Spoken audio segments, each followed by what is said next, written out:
I created the Oculus Rift when I was 19 years old. Now that I'm working in the national security space, this is a new product that we just announced at the Army's conference. It's called Eagle Eye. So you've got a helmet, augmented reality glasses. These sync with the helmet. I can see where my gun is pointing, see where every enemy is, and then watch when they go behind the container. So I can actually see through it and watch. Now they're engaging the guy over there and he's down. And by the way, this view that I have, it's shared now. Anything I see, like let's see I see someone inside of a building, every drone and every person now sees that person. This has a tiny battery pack on it. The main battery, you ever used ballistic plates before? So this is a standard geometry plate. The cool thing about this is it's a combination battery, computer, and ballistic plate. And so Bravo, split. Alpha set. One Tango West container in the open.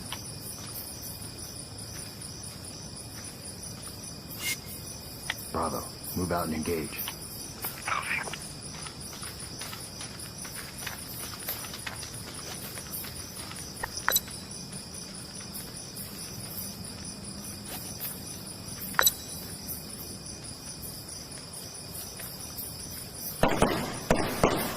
Tango down. Loading on Tango.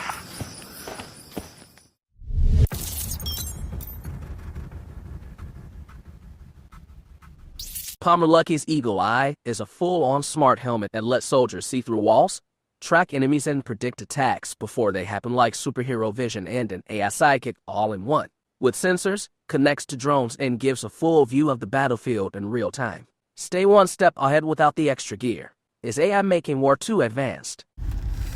Hey, Shalom, it's your brother Yuanathon, all right? First and foremost, I want to give all praises to the Most High, Yahweh, Bahashem, Yahushai, Bahashem, or HaHaKodash. I want to give double honors to the apostles and the elders of Great Millstone. I want to say Shalom to all the brothers and, of course, the few sisters who are pursuing this truth in sincerity, all right? May the blessing of election be upon your house. Now, I looked this guy, Palmer Luckey, up, and, you know, the aliases and identities that these people who are in cahoots with forwarding the NWO, with forwarding, you know, the top of the Edomites agenda, which will be the small hats. You got to take, you know, the information they give you about them with a grain of salt. Okay? You really don't know who these people are. This guy's name is Palmer Luckey. But I guarantee you, in some way, shape, or form, he has a connection, a deeper connection to the small hats. It's just how it goes. And he's probably not even the person that came up with this technology. Probably just the front guy. But anyway, it talks about Palmer Luckey, how he was born in Long Beach, California. It talks about his early life and college, public image. But then you get down here to his personal views, right? Check it out.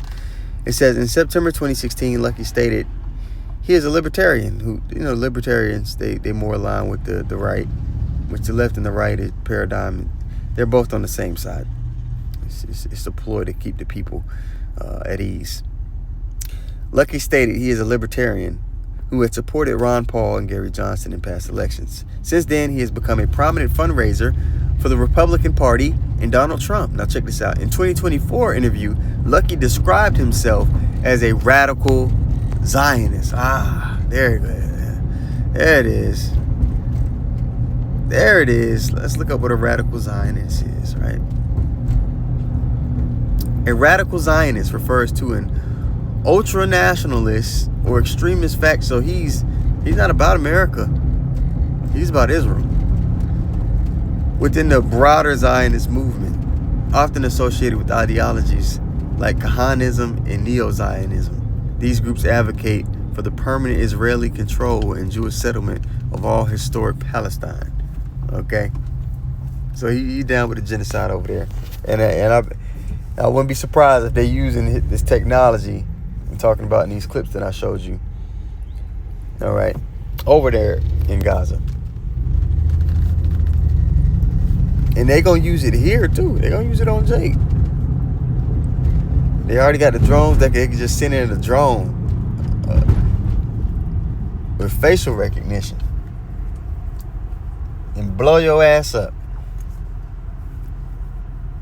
But Jake in here, you know, they think they can combat the technology this devil's been blessed with in a carnal fashion. The Lord don't want it to go down that way. The Lord wants recognition, all right, that he is the one and true God, the same way in Egypt. How the Lord's name was made famous. It's going to be made more famous here in this Egypt, in this last captivity that the Israelites are being held in.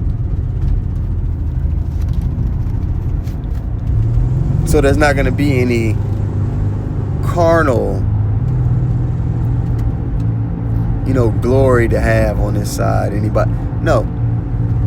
Those who are protected and covered and escape, they're going to be praising the Lord going into the fire. Okay, and people are going to know the power they stand for is the one granting them this protection, this covering. That's just what it is. So let's get Isaiah 59 and 19, okay? And it says, so shall they fear the name of the Lord from the west. Well, we're in the northwestern hemisphere. The scriptures also talk about the north country. We know America is where all 12 tribes are oppressed together, all right? So, and this is where the dry bones came together. So this is the epicenter in which the truth was revitalized in the earth, okay? So they're going to fear the name of the Lord from the west. And his glory from the rising of the sun, when the enemy shall come in like a flood. Now, again, I told you, he's going to use all this technology on Jake because his real enemy, all right? And as they're saying it on the news now, the real problem is the so-called Native Americans, blacks, and Latinos. Primarily Judah is who they want because that's the head tribe, okay? The northern kingdom, as the Elder Malcolm says, they always get it first, but the southern kingdom gets it worse, okay? So all this technology they want to use on our people, but at the same time, we know the scriptures say that we're going to win. So whatever he has, I get a little bit excited because I know the Lord's going to outdo it. So I'll show you these clips, not to put you in a discouraged mindset, but to show you, whoa, like the Lord's going to be with us. He's going to allow us to override all this bullshit he got. Should get you excited. Okay? But it's also to show you that you're going to need the Lord to overcome this. There's no carnal way that you override what this devil's coming with. And that's what 2/3 of our people don't get. But let's read this again from the top, Isaiah 59 and 19. So shall they fear the name of the Lord from the west, and his glory from the rising of the sun. When the enemy shall come in like a flood, the Spirit of the Lord shall lift up a standard against them. And you look up this word standard, you're going to get the word nawas. And we're going to read the description of what that standard is. Yeah, nawas, all right? They're going to say it a different way in the great value Hebrew that they speak. But it says to flee, to escape, to take flight, depart, disappear. There you go, disappear. To fly. The scriptures talk about us flying as sparks among the stubble. All right, to drive at, to take flight, to put to flight. So the Lord's going to endow us with a different standard to override all this technology that this devil has, to cause to disappear, to hide. You know what I mean? From fishermen to hunters. Okay? Albaratazah get to be a part of that fold. But the elect they're gonna be those of the elect, man, who are gonna dominate. When this devil thinks he's gonna come in and be on his shit, the Lord's gonna allow them to dominate them. And as a whole, man, the elect are gonna win. They're gonna overcome all the plots and the ploys that this devil throws at them. That's written. And the Lord is not a man that he shall lie. Now I want to go to 2 Kings 6 and 8 and give you a illustration, in our family history of the kind of timing that the Lord is going to be on, even at a higher level than this. Okay. Now, this is in the GNT as well, by the way. 2 Kings 6:8. The king of Syria was at war with Israel. He consulted his officers and chose a place to set up his camp. But Elisha sent word to the king of Israel, warning him not to go near that place because the Syrians were waiting to ambush there. So the king and Elisha wasn't watching out, looking, oh, I see him camping over there. No, the Lord was revealing this to him, their plans in the spirit. Likewise, in our time, there's going to be brothers endowed with this kind of foresight, man. So that we have the upright direction, you know, and the moves that we're making. All right. Continuing on here in verse 10. So the king of Israel warned the people who lived in that place, and they were on guard. This happened several times. The Syrian king became greatly upset over this. He called his officers and asked them, which one of you is on the side of the king of Israel?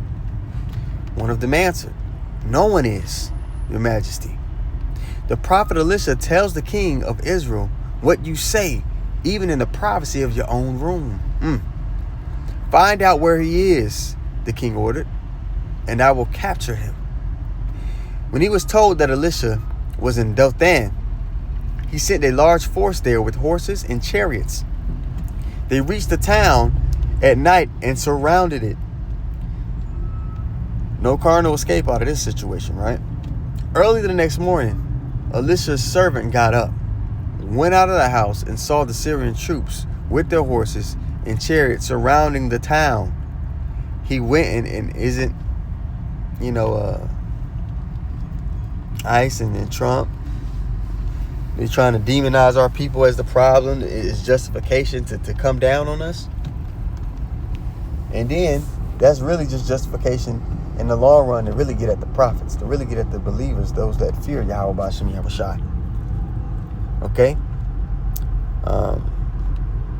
Verse 15 again from the top. Early the next morning, Elisha's servant got up, went out of the house, and saw the Syrian troops with their horses and chariots surrounding the town.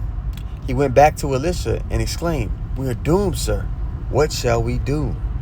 Don't be afraid, Elisha answered. We have more on our side than they have on theirs, okay? Because the angels is watching us. Then he prayed, the scriptures say the angels encampeth round about them that fear the Lord. You believe that? You're going to have to. They have access to this covering, to this standard. Okay, verse 17. It says, then he prayed, O Lord, open his eyes and let him see. And the Lord answered his prayer. And Elisha's servant looked up and saw the hillside covered with the horses and chariots of fire all around Elisha. When the Syrians attacked, Elisha prayed, O Lord, strike these men blind. The Lord answered his prayer. The Lord is going to be answering our prayers, man. We ain't do all this work for nothing. He's going to be with us like he promised he would. Again, he's not a man and he shall lie. Okay, verse 18 again. When the Syrians attacked, Elisha prayed, O Lord, strike these men blind. The Lord answered his prayer and struck them blind. Then Elisha went to them and said, you are on the wrong road. This is not the town you are looking for. This is not the town you're looking for, he said, right? Follow me, and I will lead you to the man you are after. And he led them to Samaria. Now, when it says he struck them blind, they were still able to follow Elisha, right? He's using blindness in the sense of confusion. I don't know if you guys seen the movie X-Men. In that movie X-Men, I believe the character's name is Mystique. It's a mutant on there. You know, she has the ability to appear like whoever she wants to appear as. She could take on somebody's identity. Through the spirit, man, the Lord allowed Elisha to appear to these troops or soldiers as maybe their general. To the point to where, you know, the person they're looking for is right in front of them, but they couldn't perceive it. far out stuff. Right here in the scriptures, man. Verse 19 again, it says, Then Elisha went to them and said, You are on the wrong road. This is not the town you are looking for. Follow me, and I will lead you to the man you are after. And he led them to Samaria. As soon as they had entered the city, Elisha prayed, Open their eyes, Lord, and let them see. The Lord answered his prayer. He restored their sight, and they saw that they were inside Samaria. When the king of Israel saw the Syrians, he asked Elisha, Shall I kill them, sir? Shall I kill them? No, he answered. Not even soldiers you had captured in combat would put you to death. Would you put to death? Give them something to eat and drink, and let them return to their king. So the king of Israel provided a great feast for them, and after they had eaten and drunk, he sent them back to the king of Syria. From then on, the Syrians stopped raiding the land of Israel. Man. Oh my goodness. You sit there and you try to visualize it. Use your imagination. Oh my goodness, that's far out, man. Because what was going through their minds, as they eating that big feast, and realize how they all had been duped supernaturally like that. It was they were like, damn, they had to acknowledge like the power that these people serve is the true God. Like why would we, you know what I mean? The inner conflict that they went through. Now this devil, even though he's going to be seeing that, damn, the Lord is with these people, we're on the wrong side of things. It's saying his programming to still be a devil. All right?